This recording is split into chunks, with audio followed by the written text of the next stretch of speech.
வணக்கம், இது வழக்கு.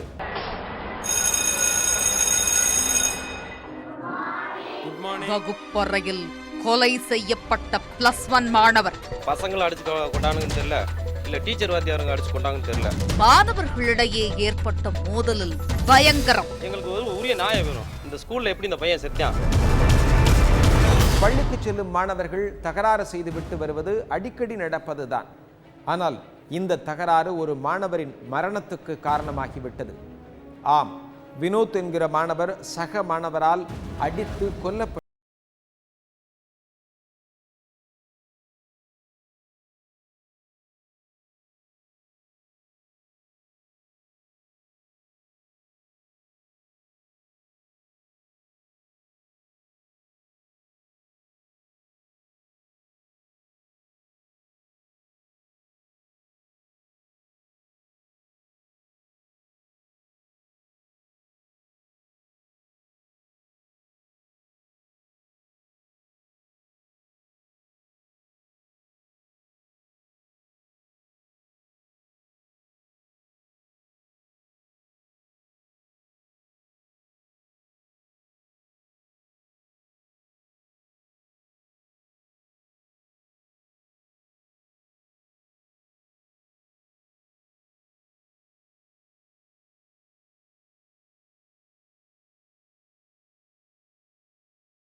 திண்டுக்கல் மாவட்டம் எத்திலோடு காலனியைச் சேர்ந்த ஆசை தம்பியின் செல்ல மகன் வினோத்.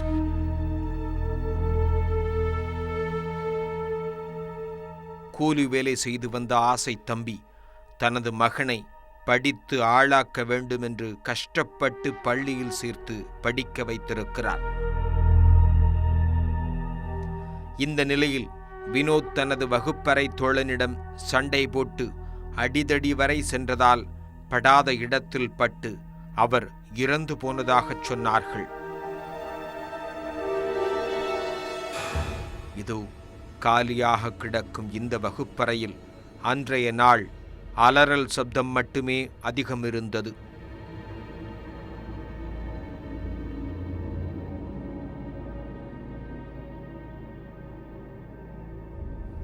மாணவன் வினோத் மயங்கி விழுந்த இந்த வகுப்பறையில் ஆசிரியர்களும் மாணவர்களும் விழி பிதுங்கி நின்றிருக்கிறார்கள்.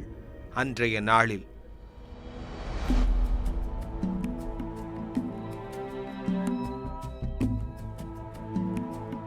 இந்த நிலையில் சம்பவம் குறித்து வினோத்தின் பெற்றோர்களுக்கு தகவல் கிடைக்க உடனடியாக விரைந்து வந்த அவர்கள் உயிருக்கு போராடி கொண்டிருந்த மகனை கண்டு கதறி அழுதிருக்கிறார்கள்.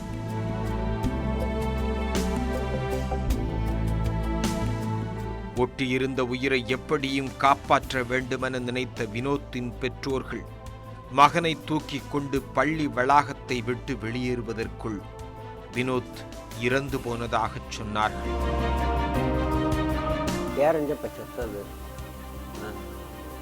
அது வாத்தியார்தே முதல்ல புடல்ல புக்கு கொஞ்சம் அடிச்சு கீழே போட்டிருக்காரு. அது பிள்ளைகிட்ட போடாம டீச்சர் என்ன சொல்லுது, சொல்லாதீங்க பூரா இழுவன் செத்து பண்ணான்னு சொல்லுங்கள், இல்லைன்னா அங்கே ஸ்கூலுக்கு வர முடியாது அப்படின்னு சொல்லுது டீச்சர். அப்போ அந்த டீச்சர்கிட்டையும் அந்த வாத்தியார் காலில் சாத்தி வச்சு பூராத்தையும் பிள்ளைகளை பூரா அமைக்கி அவனை காப்பாற்றணும் பார்த்துருக்கா. காப்பாற்ற முடியல. 2 மணி நேரமாக பிள்ளைகளை உள்ளே விடலை, அந்த ஸ்கூலுக்குள்ளேயே விடலை, பள்ளிக்கூடத்தை சாத்தி வச்சு அப்படி செஞ்சுருக்காங்க அந்த டீச்சரும் வாத்தியாரும். ஆசை ஆசையாய் வளர்த்த மகன் பரிதாபமாய் இறந்து போக இந்த சம்பவத்திற்கு ஆசிரியர்களே முதல் காரணம் என்று சொல்லுகிறார்கள் வினோத்தின் உறவினர்கள். பசங்களை அடிச்சு கொண்டாங்கன்னு தெரியல, இல்ல டீச்சர் வாத்தியாருங்க அடிச்சு கொண்டாங்கன்னு தெரியல. கொண்டு 10:30 மணிக்கு அடிச்சு கொண்டிருக்காங்க. கொண்டு எங்களுக்கு 11:30 மணிக்கு மேலே தகவல் வந்துச்சு, ஃபோன் வந்தாங்க, ஸ்கூல்லேருந்து ஃபோன் பண்ணாங்க. நாங்கள் 11:30 மணிக்கு மேலே இங்கேருந்து ஸ்கூல்லேருந்து எங்கள் மாமா போனாருங்க. எங்கள் மாமா போகல பையன் சும்மா மயக்கப்பட்டு கிடைக்கான், நீங்கள் ஆஸ்பத்திரி கூப்பிட்டு போங்க அப்படின்னு சொன்னாங்க. ஆனால் நாங்கள் பெரிய ஆஸ்பத்திரிங்க நிலக்கோட்டை பெரிய ஆஸ்பத்திரிக்கு நாங்கள் எடுத்துகிட்டு வந்தாங்க. எடுத்துகிட்டு வரக்குலையே வர வழியில் நாங்கள் பையன் இறந்துட்டானுங்க. ஸ்கூலில் இறந்துல இல்லை வர வழியில் இறந்துட்டான்னு தெரியலங்க. இதை எங்களுக்கு ஒரு உரிய நியாயம் வேணும். இந்த ஸ்கூலில் எப்படி இந்த பையன் செத்தான்? பசங்க அடிச்சு கொண்டாங்களா, இல்லை இப்போ வாத்தியார் டீச்சர் அடிச்சு கொண்டாங்களா, என்ன காரணத்தினால செத்தான்? இப்போ நாங்கள் இப்போ பையனை எரிச்சிட்டோம். பையனை வந்து நாங்கள் அன்றைக்கி வந்து நாங்கள் அன்றைக்கி 6 மணிக்கு மேலே வந்து எங்களுக்கு போஸ்ட்மார்ட்டம் பண்ணி 6:30 மணிக்கு கொடுத்தாங்க. 6:30 மணிக்கு மேலே போஸ்ட்மார்ட்டம் பண்ணி கொடுத்தாங்க. இது வந்து 6:30 மணிக்கு மேலே அர்ஜென்ட்டாக கொடுக்கக்கூடிய காரணம் என்ன? பாடி வந்து 6:30 மணிக்கு மேலே எந்த ஒரு கவர்மெண்ட் ஆஸ்பத்திரியில் 6 மணிக்கு மேலே போஸ்ட்மார்ட்டம் பண்ண மாட்டாங்க. 5 to 5:30 மணிக்கு மேலே போஸ்ட்மார்ட்டம் பண்ண மாட்டாங்க. 6 மணிக்கு மேலே போஸ்ட்மார்ட்டம் பண்ணி பையனை கொடுத்துருக்காங்க. நாங்கள் அந்த அவசரத்தில் வந்து நாங்கள் எரிச்சிட்டோங்க. இந்த 3 நாளாக வந்து எந்த ஒரு அதிகாரிகளோ எதுவுமே வந்து எங்களை எந்த ஒரு என்னாச்சு ஏதாச்சு எதனால அப்படின்ற ஒரு விசாரிக்க முடியல. எங்களால் தாங்க முடியாமல் தான் இன்றைக்கி வந்து நாங்கள் ரோடு மறியல் பண்ணியிருக்கோம். எங்களுக்கு உரிய நியாயம் வேணும். நாங்கள் 108 போடுங்க சார். நாங்கள் இப்போ லோக்கலில் டாக்டர் வர சொல்லியிருக்கோம், பார்த்துட்டு தூக்கிட்டு போகிறோம்னு எங்கள் அப்பா சொன்னாங்க. ஆனால் வாத்தியாருங்க வந்து நீங்கள் மொதல் தூக்கிட்டு போங்க, வேறு அப்புறம் பார்த்துக்குருவோம், நீங்கள் மொதல் தூக்கிட்டு போய் பள்ளியிடத்துக்கு காலி வேணுங்க அப்படின்னு சொல்லிட்டு அப்புறம் ஆட்டோவை தூக்கி போடுங்க கேட்டுக்கிட்டே போங்க. லோக்கல் டாக்டர் நாங்கள் ஃபோன் போட்டவங்க வந்துட்டாங்க. வந்தால் அவங்க பார்த்து செக் பண்ணுவோம், அவங்க உசுறு போச்சு. அன்றைய நாள் பள்ளியில் என்ன நடந்தது என்பதையும் ஒன்று விடாமல் சொன்னார்கள் அவருடன் படிக்கும் சக மாணவர்கள். ஆசிரியர் மீது தவறா, மாணவர் மீது தவறா என குழம்பி தவிக்கும் இவர்கள் பிள்ளைகளை பள்ளிக்கு அனுப்பவே பயப்படுவதாக சொன்னார்கள். அந்த ஸ்கூலுக்குலாம் போய் நானும் போயிருந்தேன். ஆனால் கேட்டில் வந்து யாரும் அலோவ் பண்ண பெற்றோர் அலோவ் பண்ணல. அப்பா ஆசை தம்பி மட்டும் அலோவ் பண்ணாங்க. ஆட்டோவில் போய் கொண்டு போகும்போது ஒரு லோக்கல் டாக்டர் ஒருத்தர் வந்தார். அவர் செக்கப் பண்ணிட்டு தூக்கிட்டு போன்னு சொல்லிட்டு வாத்தியாலும் சொல்லிட்டாங்க. ஆனால் உள்ள ஸ்கூலில் நடந்து அலோவ் பண்ணவே இல்லை எங்களை. அதுக்கடுத்து வந்து நாங்கள் எல்லா வேலையும் பார்த்துட்டு அடுத்து நேற்று முந்தா நாள் வந்து எம்பி வந்தார். வந்து பார்த்துட்டு ஸ்கூல் நடந்ததில் அலோவ் பண்ணவில்லை. அவர் ஸ்டேஷன் போனாங்க. ஸ்டேஷன் போயிட்டு அதுக்கடுத்து போஸ்ட்மார்ட்டம் அனுப்பி விட்டாங்க. அவ்வளோதான். ஆனால் இதுவரையில் வந்து இந்த ஸ்கூல் நடந்தது வந்து பையன்தான் அடித்தாங்க கொண்டான்றதுக்கு வந்து எந்த ஒரு ரெஸ்பான்ஸ் இல்லை. அதுக்கடுத்து வந்து இந்த ஸ்கூலில் வாத்தியார் ஊரா யாருமே வரவே இல்லை. இதுவரையில் வரல. இந்த மாதிரி குழந்தை கவர்மெண்ட் ஸ்கூல் நடக்கிற காரணம் என்ன? அப்போ உயர் அதிகாரி வந்து சாக்கிரதையாக இருக்கானா? உயர் அதிகாரிகள் வந்து சரியான ஒரு கவனக்குறைவு கம்மியாக இருக்கு. அவங்களுக்கு வந்து அவங்க கரெக்டாக இருந்தாங்கன்னா இந்த மாதிரி ஒரு அசம்பாவம்லாம் நடக்காது. இன்னைக்கு நாங்கள் பிள்ளை இழந்துட்டு வந்து தவிச்சுக்கிருக்கோம். இதே வந்து அந்த அதிகாரி வீட்டில் ஒரு சம்பவம் நடந்துச்சுன்னா அவங்க பொறுப்பாங்களா? எந்த அளவுக்கு போவாங்க? இது மாதிரி இதுக்கு முன்னால் அந்த ஸ்கூலில் வந்து இதுக்கு முன்னால் வந்து 2-3 சம்பவம் நடந்திருக்கு. இதை வந்து அப்படியே மூடி மறைச்சிட்டாங்கன்னு தெரியல, என்ன பண்ணாங்க தெரியல. இந்த பள்ளியில் ஏற்கனவே 4 பேர் மர்மமாக இறந்துள்ளதாகவும் கூறப்படுகிறது. ஆசிரியர் வந்து ஒன்னும் வன்மையா கண்டிக்கணும், இல்லைன்னா அவங்க வேலையை விட்டு தூக்கணும். இதுக்கு முன்னாடி 4 பேர் செத்துருக்காங்க, அதையும் கண்டுக்கிறாம இப்ப 5ஆவதா ஒரு ஆளை கொண்டுட்டாங்க. அதுக்கு வாத்தியார் யாருமே கண்டுக்கிறாம விட்டாங்க. ஸ்டூடெண்ட்ஸ் யாரும் சண்டை ஓட்ட அன்னைக்கு விட்டுட்டாங்க. இந்த நிலையில் மாணவர் இறந்ததாக கூறப்படும் அந்த பள்ளிக்கு அதிகாரிகள் ஆய்வு செய்ய வந்தபோது பிடிக்கப்பட்ட காட்சி இது.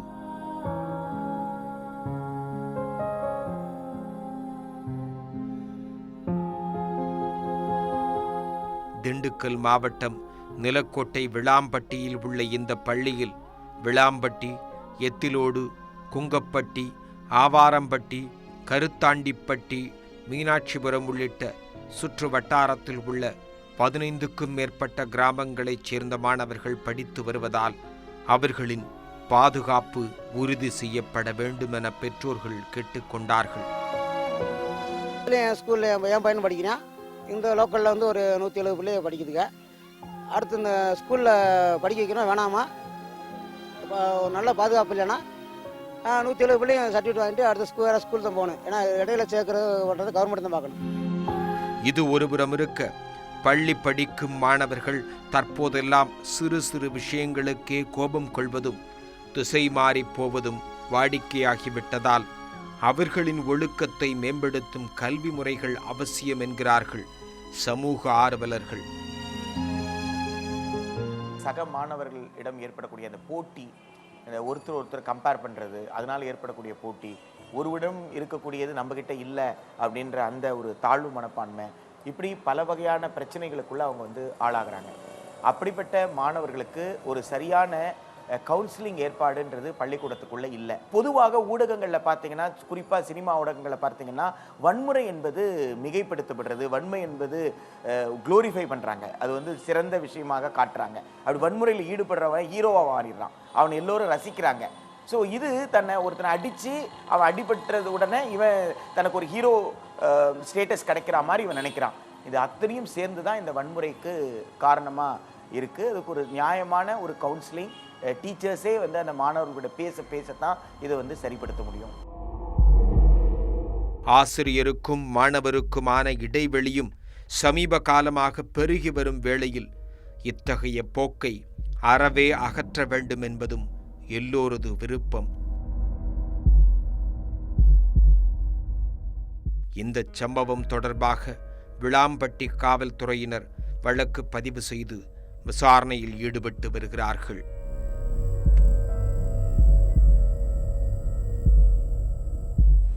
மாணவர் வினோத்துக்கும் கைது செய்யப்பட்டுள்ள மாணவருக்கும் ஏற்கனவே தகராறு இருந்து வந்ததாக சொல்லுகிறார்கள்.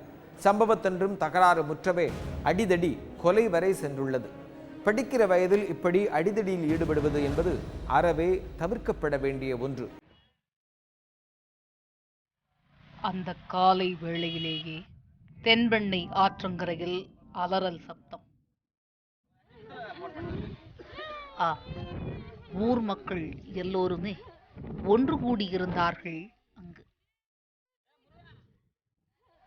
ஒப்பாரியை சந்தித்த ஆற்றங்கரையில் சோகம் அப்பிக் கிடக்க என்ன நடந்தது என்பதை அருகே சென்று பார்த்தோம்.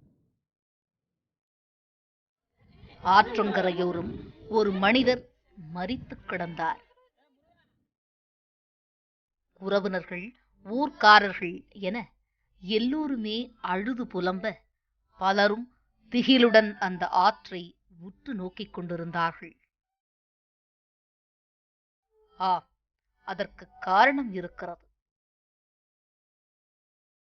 அதோ கண்ணு கட்டிய தூரத்தில் தண்ணீரில் நீந்திச் செல்லும் அந்த முதலைதான் அத்தனைக்கும் காரணம். தண்ணீருக்குள் இறங்கியவரை கடித்து கொண்டிருக்கிறது அந்த முதலை. மாடு பார்க்கறது போன அந்த வழியில் போய் இருக்கும்போதும் சின்னராஜ் மோட்டர் ஆண்டை ஏதோ வந்து நோண்டிட்டு இருந்தார். அப்போ தண்ணியில் அவர் இருக்கும்போது நான் ஐயோ அம்மா ஐயோ 3 குரல் கத்தினாரு. திரும்பி வந்து பார்த்தாக்கா முதல்ல இஷ்டம் போகுது உள்ள.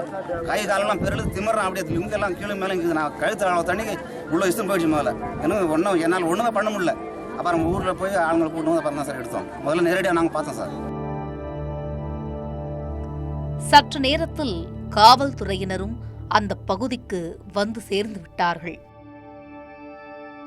கண்ணுக்கு எட்டிய தூரத்தில் குற்றவாளியான அந்த முதலை இருந்தும் பிடிக்க முடியவில்லை.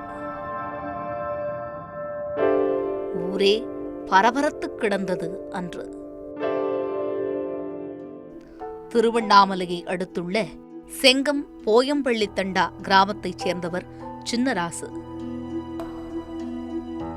சாத்தனூர் பிக்கப் டேமில் குடிநீர் திட்ட டேங்க் ஆபரேட்டராக பணியாற்றி வந்தார். இந்த நிலையில் சம்பவத்தன்று தென்பெண்ணை ஆற்றில் பொருத்தப்பட்டுள்ள மின் மோட்டாரை இயக்க தண்ணீருக்குள் இறங்கியவர்தான் முதலையின் பிடியில் சிக்கி உயிரை இழந்திருக்கிறார். கோயம்புத்தூர் தண்டாவில் சின்ராஜ் என்றவர் வந்து செங்கம் புதுப்பாளையம் கூட்டு குடிநீர் திட்டத்தில் ஆப்ரேட்டராக வேலை செஞ்சுட்டு இருக்காரு. அதுக்கு தண்ணி தென்பெண்ணை ஆற்றுல மோட்டர் வச்சுருக்காங்க. அதை ஆப்ரேட் பண்ணுவாருங்க. அவருக்கு மோட்டரில் எதுவும் ரிப்பேர்னு சொல்லிட்டு தண்ணிக்குள்ளே இறங்கி மோட்டர் எதுவும் ரிப்பேர் பார்த்துருக்காருங்க. அந்த நேரத்தில் முதல்ல அவரை பிடிச்சி இழுத்துன்னு போயிட்டுருக்கு. எங்கள் ஊர் ஆள் அந்த இடத்துல மாடு மேய்க்க போனவர் தங்கவேல் என்றவர் ஓடியாந்து சொன்னாருங்க. அதை நாங்கள் ஒரு 10-15 பேர் ஓடி போய் பார்த்தா முதல்ல அங்கேயே தண்ணிக்குள்ளே ஊட்டி திரட்டிட்டு இருக்குங்க ஆளை. அந்த நேரத்தில் நாங்கள் கல் எடுத்து அடிச்சுக்கின்னு தட்டா விடான்னு சத்தம் போட்டுன்னு போய் ஆளை எடுத்துன்னு வந்துட்டோம். வெளியே பார்த்தா ஆள் உயிர் போயிடுச்சிங்க சார். காலை கடிச்சு காலை ரொம்ப ரணகலமாக பண்ணிடுச்சிங்க சார். கொடூரமான முறையில் சின்னராசுவை கடித்து குதறிய அந்த முதலை இந்த ஊரைச் சேர்ந்த பலரையும் இரத்தக்காவு வாங்கி இருப்பதாக சொன்னார்கள். முதல்ல பிடிச்சிச்சு. முதல்ல பிடிச்ச உடனே ஒன்றுமே தாங்க முடியல. வலி கதறின கல் எடுத்து அடித்தேன். யாருமே இல்லை. அப்புறம் ஓடி கீழே விழுந்து கரையை விட்டு கீழே விழுந்து அவர் ஓடியாந்து கத்தும் போது பக்கத்தில் 2-3 பேர் இருந்தாங்க ஆளுங்க. அவங்க கல் அடித்து அப்புறம் என்னை ஹாஸ்பிட்டலுக்கு கொண்டு போய் ரெடி பண்ணாங்க. ஊரையே அதிர்ச்சிக்கு ஆளாக்கிய இந்த சம்பவத்தால் அந்த கிராமமே அன்று சோகத்தில் ஆழ்ந்து கிடந்தது. தென்பெண்ணை ஆற்றில் அச்சுறுத்தும் வகையில் முதலைகள் சுற்றித் திரிவதால் இந்த கிராமமே அரண்டு கிடக்கிறது. முதல்ல நிறைய பெருத்து போச்சு. இந்த ஆற்றுல முதல்ல இந்த ஆடு மாடு மனுஷனெல்லாம் கடிச்சு நல்ல ருசி கண்டி போச்சு. இந்த ஆளுங்க அங்கே போய் நடமாடுறதுக்கு ரொம்ப பயப்படுறாங்க. இந்த முதலே எப்படியாவது இந்த கவர்மெண்ட்டில் சொல்லி இந்த முதல்ல பிடிக்கிறதுக்கு ஏற்பாடு கொஞ்சம் பண்ணுங்க சார். இல்லைன்னா ஆளுங்க அப்பப்போ கொல்லிக்கினே இருப்பாங்க. எங்கள் அத்தை வீட்டு பையன் உயிராக இருப்பார் சார். இந்த வாட்டர் டேங்க் எரிக்க போகும்போது அந்த நேரத்தில் அந்த பாவி முதல்ல பிடிச்சி அவர் உயிருக்கு கொல்லிடுச்சு சார். அவங்க எப்படி சார், அவங்க குடும்பம் எப்படி பொழிக்கிறது, அவங்க பிள்ளை வீட்டு எப்படி பொழிக்கிறது, எந்த நிலைமையும் புரியாத அந்த அளவுக்கு தடமாடிங்க சார். ஆற்றில் உள்ள முதலைகள் கரை ஓரத்தில் கூட மனிதர்களை இறங்க அனுமதிக்காததால் தினந்தோறும் கற்களை கொண்டு அடித்து விரட்டும் பணியில் இறங்குகிறார்கள் இந்த ஊர் மக்கள். ஆற்றங்கரைக்கு சென்றாலே பெரும் வேடிக்கைதான் நடந்து கொண்டிருக்கிறது இங்கு. ஆடு மாடுகள் மட்டுமல்லாமல் மனிதர்களையும் கடித்து தின்ன இந்த முதலைகள் முயன்று பலரையும் பதம் பார்த்திருக்கிறது. 30க்கு மேல வந்து இந்த கடிச்சிக்குது.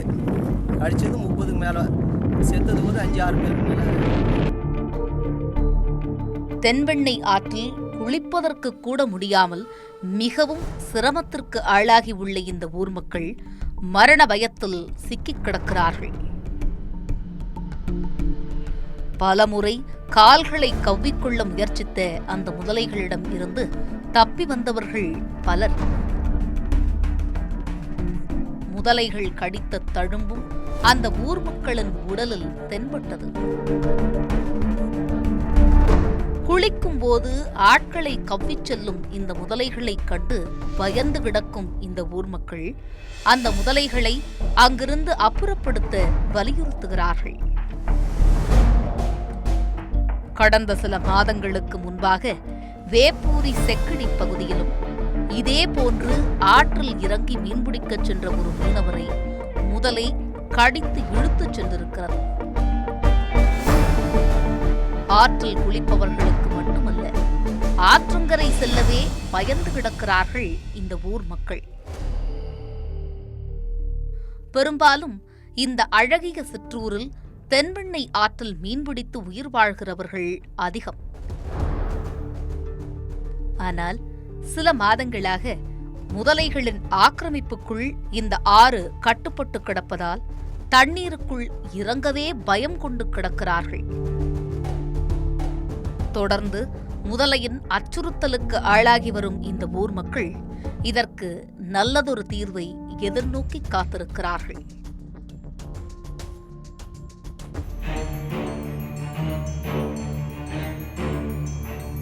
பொதுநல வழக்கு போடும் பலருக்கும் இன்று பாதுகாப்பில்லாத சூழல் உள்ளது. இவர்களை பாதுகாக்கும் வழிமுறைகள் உள்ளதா? ஒரு வழக்கு விசாரணை அப்படிங்கிறது என்ன அப்படின்னா, ஒரு நபர் நேரடியாக காவல் நிலையத்திலேயோ காவல் நிலைய உயர் அதிகாரிகிட்ட போய் புகார் கொடுத்து அதன் மேல் வழக்கு பதிவு செஞ்சு அது விசாரணை நடைபெறுவது. இன்னொரு வகைங்கிறது நீதிமன்றத்தை அணுகி இந்த மாதிரி ஒரு குற்ற செயல் நடந்திருக்கிறது, இதற்கு ஒரு உத்தரவு பிறப்பிக்கணும், இதை பற்றி நீதிமன்ற உத்தரவின் பேரில் போலீஸார் விசாரணை மேற்கொள்ளணும் அப்படின்னு சொல்கிறது இரண்டாம் வகை. இது போலீஸார் மட்டும் இல்லை, இது அரசாங்க அலுவலர்கள் இதில் விசாரிக்கணும் இல்லை உத்தரவு பிறப்பிக்கணும் அப்படின்னு சொல்கிறதுக்காக நீதிமன்றத்தின் உத்தரவை பெறுவது தான் அது ஒரு வகையாக இருந்து வருகிறது. சமீப காலமாக நிறைய பேர் பொதுநல வழக்குகள் தாக்கல் செய்கிறாங்க. அந்த பொதுநல வழக்குகள் அப்படிங்கிறது என்ன அப்படின்னா, அந்த ஒரு செயலின் காரணமாக பெருவாரி பொதுமக்களுக்கு பாதிப்பு ஏற்படுகிறது அப்படிங்கிற சூழலில் நீதிமன்றத்தின் தலையீடு மூலமாக அதற்கு ஒரு நிவாரணம் கிடைக்கணும், பொதுமக்களின் நலன் போற்றப்படணும் அப்படிங்கிறத அடிப்படையாக அது ஒரு மனு தாக்கல் செய்யப்பட்டால் அது சரத்துக்களின் அடிப்படையில் ஏற்றுக்கொள்ளப்பட்டு நீதிமன்றத்தை வழக்காக ஏற்றுக்கொள்ளப்படுகிறது. பொதுநல வழக்கு அப்படிங்கிறத பொறுத்த வரைக்கும் இந்திய அரசியலமைப்பு சட்டக்கூறு 226 அந்த அடிப்படையில் ஒரு வழக்கு தாக்கல் செய்யப்படும். அந்த வழக்கை பொறுத்த வரைக்கும் ஒரு பொதுநல வழக்குன்னு சொன்னாலும் அதுக்குன்னு ஒரு நிபந்தனைகள் இருக்கிறது, விதிகள் இருக்கிறது, அதற்குன்னு கோட்பாடுகள் இருக்கிறது. அந்த அடிப்படையில் ஒரு நபர் தனது சுய லாபத்திற்காகவோ சுயநலத்திற்காகவோ ஒரு வழக்கு தாக்கல் செய்யக்கூடாது. அதனை பொறுத்த வகையிலையும் அவர் அதற்கான செலவு தொகையை அவரே ஏற்றுக்கொள்ளும் வகையில் அவருக்கு ஒரு திறன் இருக்க வேண்டும். வேறு யாரும் அவருக்கு உதவி புரிகிறாங்க அந்த அடிப்படையில் செய்யப்படக்கூடாது.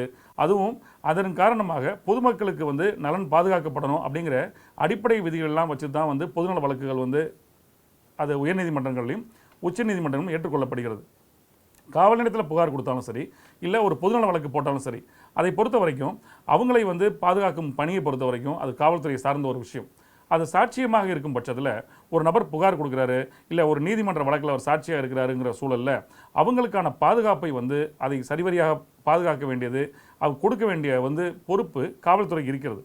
உச்சநீதிமன்றம் பல வழக்குகளில் சொல்லியிருக்கிறாங்க, அதாவது நீதிமன்றங்களில் ஒரு சாட்சியம் கொடுக்கும் பொழுது அந்த நீதிபதிகள் வந்து ஒரு டேப் ரெக்கார்டர் போல இருக்கக்கூடாது, அவங்க என்ன சொல்கிறாங்களோ சாட்சிகள் அதை மட்டும் பதிவு செய்யக்கூடாது, சட்டத்தின் மேன்மை வந்து பேணி காப்பாற்றப்பட வேண்டும். அதே போல் சாட்சிகளுக்கு வந்து போதிய பாதுகாப்பு அந்த மாவட்ட காவல்துறை கண்காணிப்பாளர் கொடுக்கணும். அதன் காரணமாக அவங்க மிரட்டப்படக்கூடாது, சட்டத்தின் ஆட்சி வந்து அது என்றைக்கும் நீட்சமாக இருக்க வேண்டும் அப்படிங்கிறதெல்லாம் பல தீர்ப்புகளில் உச்சநீதிமன்றம் வழங்கியிருக்கிறது. அதுபோல் ஒரு பொதுநல வழக்கு தாக்கல் செய்யக்கூடிய நபரை பொறுத்த வரைக்கும் அவர் ஒரு வழக்கு தாக்கல் செய்கிறாரு, அவருடைய உயிருக்கு ஆபத்து ஏற்படும் பட்சத்தில் அவர் உரிய மனு அளித்து காவல் நிலையத்திலேயோ இல்லை காவல்துறை உயரதிகாரிகிட்டையோ மனு கொடுத்து எனக்கு இன்னாரிடமிருந்து ஆபத்து இருக்கிறது அப்படிங்கிறத வெளிப்படுத்தும் பட்சத்தில் அவங்களுக்கு வந்து போலீஸ் பாதுகாப்பு கொடுக்குறாங்க. இதர் வந்து தனியாக ஒரு மனுவாகவே தாக்கல் செஞ்சு அவங்க நீதிமன்றத்தில் எனக்கு போலீஸ் பாதுகாப்பு வேணும், என் உயிருக்கு ஆபத்து இருக்கிறதுன்னு சொன்னால் நீதிமன்றங்களும் அது மாதிரியான ஒரு சட்ட பாதுகாப்பை வழங்கி வருகிறது. பல வழக்குகளில் உயர்நீதிமன்றம் சரி உச்சநீதிமன்றங்களும் அவங்க வந்து அந்த வழக்கினுடைய நிலைமை கருதி போதிய போலீஸ் பாதுகாப்பு வழங்கப்படணும் அந்த மனுதாரர்களுக்குன்னு சொல்கிறாங்க. ஆக யார் ஒரு வழக்கு தாக்கல் செஞ்சாலும் சரி அவங்களை காப்பாற்ற வேண்டிய பொறுப்பு கடமை வந்து போலீஸுக்கு இருக்கிறது. ஆகவே அவங்களுக்கான பாதுகாப்பை வந்து காவல்துறை வழங்குவது நடைமுறையில் இருந்து வருகிறது. அதற்கு உரிய மனுவை வந்து அளிக்க வேண்டியது அந்த சம்பந்தப்பட்ட நபர் தான். அவர் அப்படி ஒரு மனு கொடுக்குறாரு அப்படின்னா அதை விசாரித்து அது உண்மையாக இருக்கும் பட்சத்தில் போலீசார் உடனடியாக போலீஸ் பாதுகாப்பு வழங்கி வருகிறார்கள். மீண்டும் வேறொரு வழக்கோடு உங்களை சந்திக்கிறேன். நன்றி, வணக்கம்.